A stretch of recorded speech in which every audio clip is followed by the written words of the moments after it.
The essential divide that runs all around the world and throughout history is once again thrown into stark relief. It is the divide between those whose thirst for control deludes them into thinking they are destined to rule over others, and those people and nations who want only to rule themselves. I have the immense privilege of addressing you today as the elected leader of a nation that prizes liberty, independence, and self-government above all. The United States, after having spent over $2.5 trillion since my election to completely rebuild our great military, is also by far the world's most powerful nation. Hopefully, it will never have to use this power. Americans know that in a world where others seek conquest and domination, our nation must be strong in wealth, in might, and in spirit. That is why the United States vigorously defends the traditions and customs that have made us who we are. The free world must embrace its national foundations. It must not attempt to erase them or replace them. If you want freedom, take pride in your country. If you want democracy, hold on to your sovereignty. And if you want peace, love your nation. Wise leaders always put the good of their own people and their own country first. The future does not belong to globalists. The future belongs to patriots. The future belongs to sovereign and independent nations who protect their citizens, respect their neighbors, and honor the differences that make each country special and unique. It is why we in the United States have embarked on an exciting program of national renewal. In everything we do, we are focused on empowering the dreams and aspirations of our citizens. Thanks to our pro-growth economic policies, our domestic unemployment rate reached its lowest level in over half a century. Fueled by massive tax cuts and regulations cuts, jobs are being produced at a historic rate. 6 million Americans have been added to the employment rolls in under 3 years. Last month, African American, Hispanic American, and Asian American unemployment reached their lowest rates ever recorded.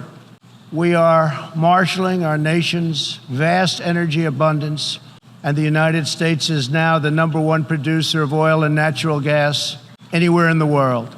Wages are rising, incomes are soaring, and 2.5 million Americans have been lifted out of poverty in less than 3 years.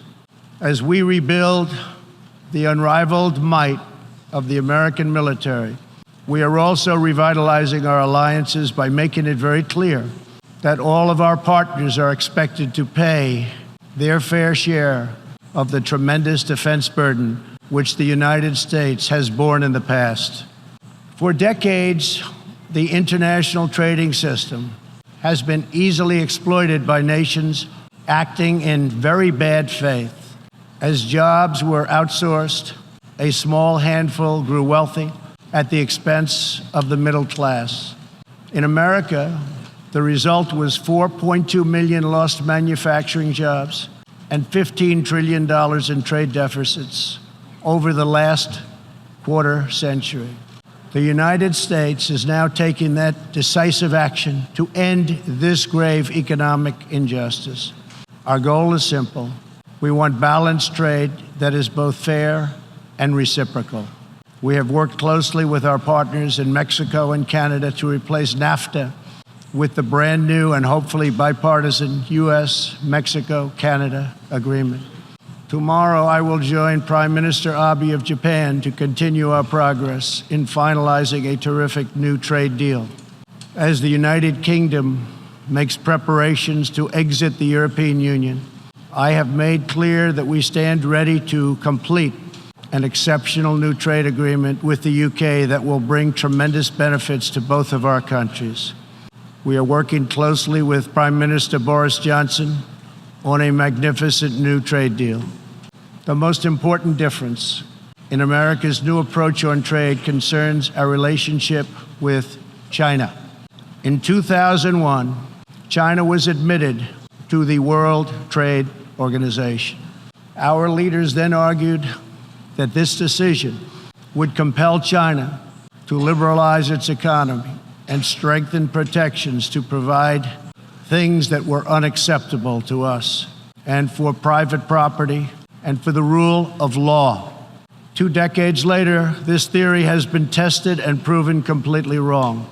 Not only has China declined to adopt promised reforms, it has embraced an economic model dependent on massive market barriers, heavy state subsidies, currency manipulation, product dumping, forced technology transfers, and the theft of intellectual property, and also trade secrets on a grand scale. As just one example, I recently met the CEO of a terrific American company, Micron Technology, at the White House. Micron produces memory chips used in countless electronics. To advance the Chinese government's 5-year economic plan, a company owned by the Chinese state allegedly stole Micron's designs, valued at up to $8.7 billion. Soon, the Chinese company obtains patents for nearly an identical product, and Micron was banned from selling its own goods in China. But we are seeking justice. The United States lost 60,000 factories after China entered the WTO. This is happening to other countries all over the globe. The World Trade Organization needs drastic change. The second largest economy in the world should not be permitted to declare itself a developing country in order to game the system at others' expense. For years, these abuses were tolerated, ignored, or even encouraged. Globalism exerted a religious pull over past leaders, causing them to ignore their own national interests. But as far as America is concerned, those days are over. To confront these unfair practices, I placed massive tariffs on more than $500 billion worth of Chinese-made goods. Already, as a result of these tariffs, supply chains are relocating back to America and to other nations, and billions of dollars are being paid to our Treasury. The American people are absolutely committed to restoring balance to our relationship with China. Hopefully, we can reach an agreement that will be beneficial for both countries. But as I have made very clear, I will not accept a bad deal for the American people. As we endeavor to stabilize our relationship, we're also carefully monitoring the situation in Hong Kong. The world fully expects that the Chinese government will honor its binding treaty made with the British and registered with the United Nations, in which China commits to protect Hong Kong's freedom, legal system, and democratic ways of life.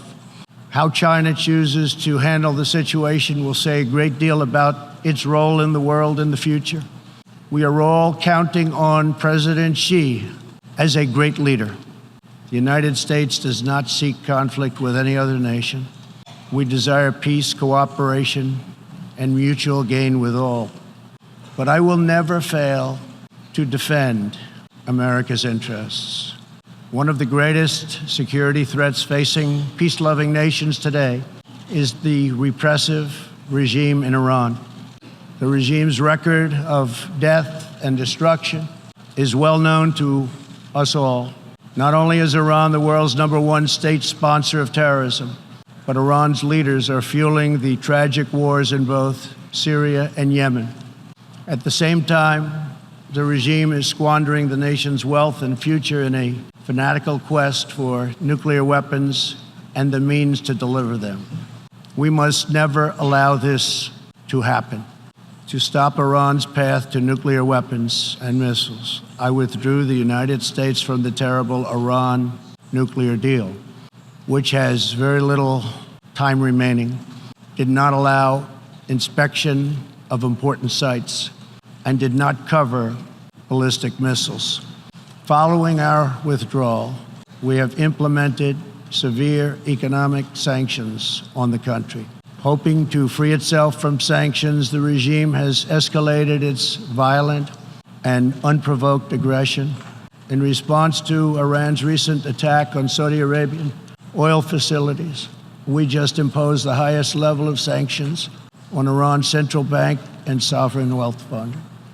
All nations have a duty to act. No responsible government should subsidize Iran's bloodlust. As long as Iran's menacing behavior continues, sanctions will not be lifted. They will be tightened. Iran's leaders will have turned a proud nation into just another cautionary tale of what happens when a ruling class abandons its people and embarks on a crusade for personal power and riches. For 40 years, the world has listened to Iran's rulers as they lash out at everyone else for the problems they alone have created. They conduct ritual chants of death to America and traffic in monstrous anti-Semitism. Last year, the country's supreme leader stated Israel is a malignant cancerous tumor that has to be removed and eradicated. It is possible, and it will happen. America will never tolerate such anti-Semitic hate. Fanatics have long used hatred of Israel to distract from their own failures. Thankfully, there is a growing recognition in the wider Middle East that the countries of the region share common interests in battling extremism and unleashing economic opportunity. That is why it is so important to have full, normalized relations between Israel and its neighbors. Only a relationship built on common interests, mutual respect, and religious tolerance can forge a better future. Iran's citizens deserve a government that cares about reducing poverty, ending corruption, and increasing jobs, not stealing their money to fund and massacre abroad and at home. After 4 decades of failure, it is time for Iran's leaders to step forward and to stop threatening other countries and focus on building up their own country. It is time for Iran's leaders to finally put the Iranian people first. America is ready to embrace friendship with all who genuinely seek peace and respect. Many of America's closest friends today were once our greatest foes. The United States has never believed in permanent enemies. We want partners, not adversaries. America knows that while anyone can make war, only the most courageous can choose peace. For this same reason, we have pursued bold diplomacy on the Korean Peninsula. I have told Kim Jong-un what I truly believe, that like Iran, his country is full of tremendous untapped potential, but that to realize that promise, North Korea must denuclearize. Around the world, our message is clear. America's goal is lasting. America's goal is harmony. And America's goal is not to go with these endless wars that never end. My administration is also pursuing the hope of a brighter future in Afghanistan. Unfortunately, the Taliban has chosen to continue their savage attacks. We will continue to work with our coalition of Afghan partners to stamp out terrorism, and we will never stop working to make peace a reality. Here in the Western Hemisphere, we are joining with our partners to ensure stability and opportunity all across the region. In that mission, one of our most critical challenges is illegal immigration, which undermines prosperity, rips apart societies, and empowers ruthless criminal cartels. Mass illegal migration is unfair, unsafe, and unsustainable for everyone involved. The sending countries and the depleted countries, and they become depleted very fast, but their youth is not taken care of, and human capital goes to waste. The receiving countries are overburdened with more migrants than they can responsibly accept. And the migrants themselves are exploited, assaulted, and abused by vicious coyotes. Nearly 1/3 of women who make the journey north to our border are sexually assaulted along the way. Yet here in the United States and around the world, there is a growing cottage industry of radical activists and non-governmental organizations that promote human smuggling. These groups encourage illegal migration and demand erasure of national borders. Today I have a message for those open border activists who cloak themselves in the rhetoric of social justice. Your policies are not just. Your policies are cruel and evil. You are empowering criminal organizations that prey on innocent men, women, and children. You put your own false sense of virtue before the lives, well-being, and countless innocent people. When you undermine border security, you are undermining human rights and human dignity. Many of the countries here today are coping with the challenges of uncontrolled migration. Each of you has the absolute right to protect your borders. And so, of course, does our country. Today, we must resolve to work together to end human smuggling, end human trafficking, and put these criminal networks out of business for good. To our country, I can tell you sincerely, we are working closely with our friends in the region, including Mexico, Canada, Guatemala, Honduras, El Salvador, and Panama, to uphold the integrity of borders and ensure safety and prosperity for our people. I would like to thank President López Obrador of Mexico for the great cooperation we are receiving and for right now putting 27,000 troops on our southern border. Mexico is showing us great respect, and I respect them in return.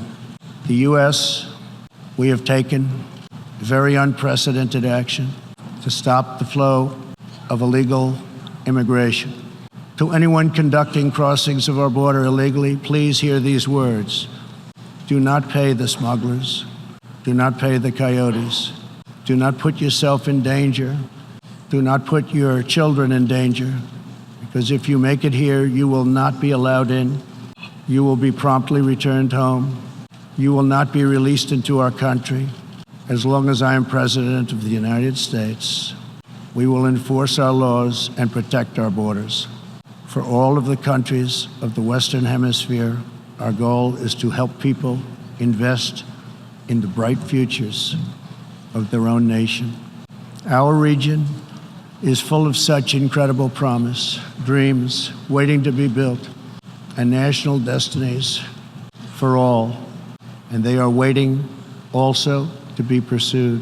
Throughout the hemisphere, there are millions of hardworking, patriotic young people eager to build, innovate, and achieve. But these nations cannot reach their potential if a generation of youth abandon their homes in search of a life elsewhere. We want every nation in our region to flourish and its people to thrive in freedom and peace. In that mission, we are also committed to supporting those people in the Western Hemisphere who live under brutal oppression, such as those in Cuba, Nicaragua, and Venezuela. According to a recent report from the UN Human Rights Council, women in Venezuela stand in line for 10 hours a day waiting for food. Over 15,000 people have been detained as political prisoners. Modern-day death squads are carrying out thousands of extrajudicial killings. The dictator Maduro is a Cuban puppet protected by Cuban bodyguards, hiding from his own people, while Cuba plunders Venezuela's oil wealth to sustain its own corrupt communist rule.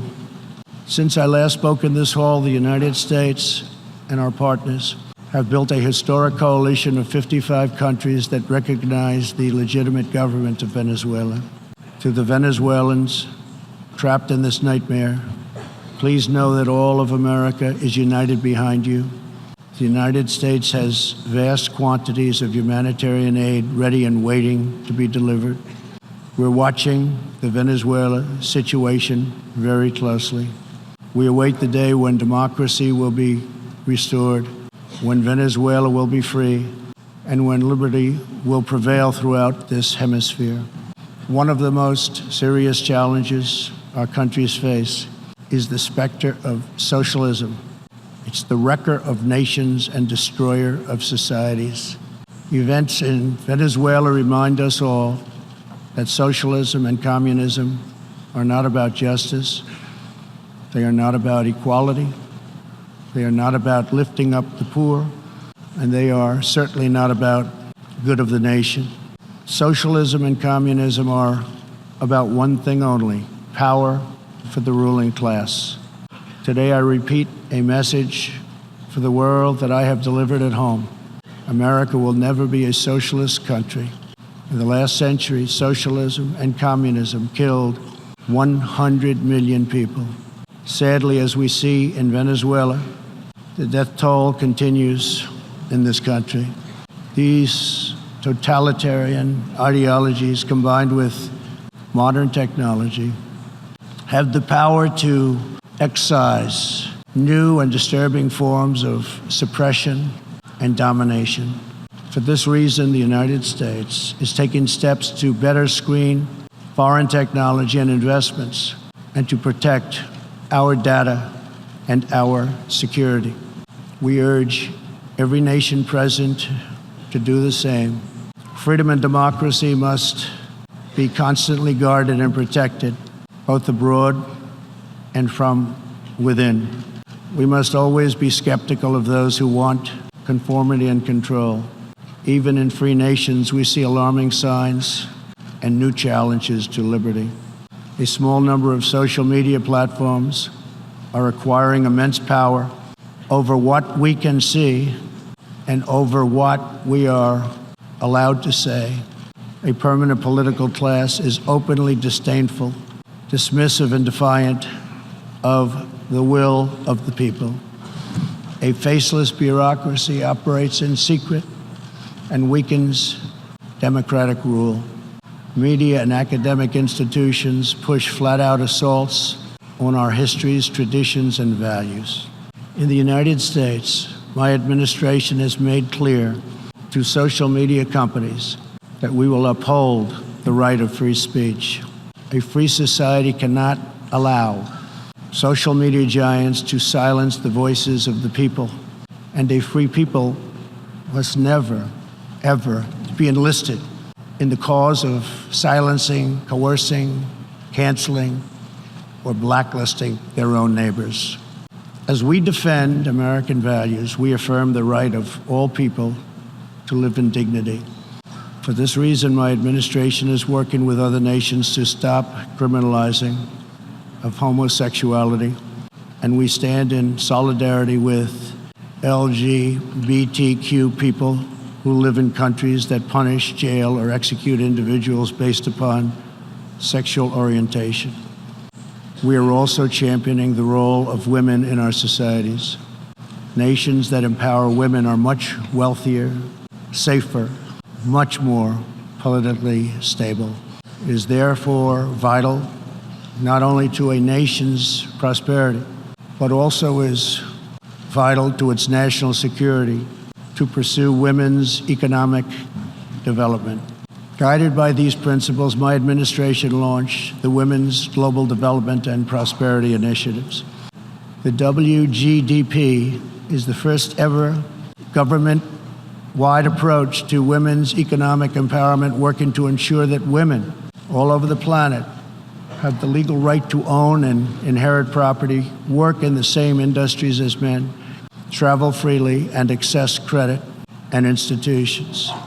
Yesterday, I was also pleased to host leaders for a discussion about an ironclad American commitment protecting religious leaders and also protecting religious freedom. This fundamental right is under growing threat around the world. Hard to believe, but 80% of the world's population lives in countries where religious liberty is in significant danger or even completely outlawed. Americans will never fire or tire in our effort to defend and promote freedom of worship and religion. We want and support religious liberty for all. Americans will also never tire of defending innocent life. We are aware that many United Nations projects have attempted to assert a global right to taxpayer-funded abortion on demand, right up until the moment of delivery. Global bureaucrats have absolutely no business attacking the sovereignty of nations that wish to protect innocent life. Like many nations here today, we in America believe that every child, born and unborn, is a sacred gift from God.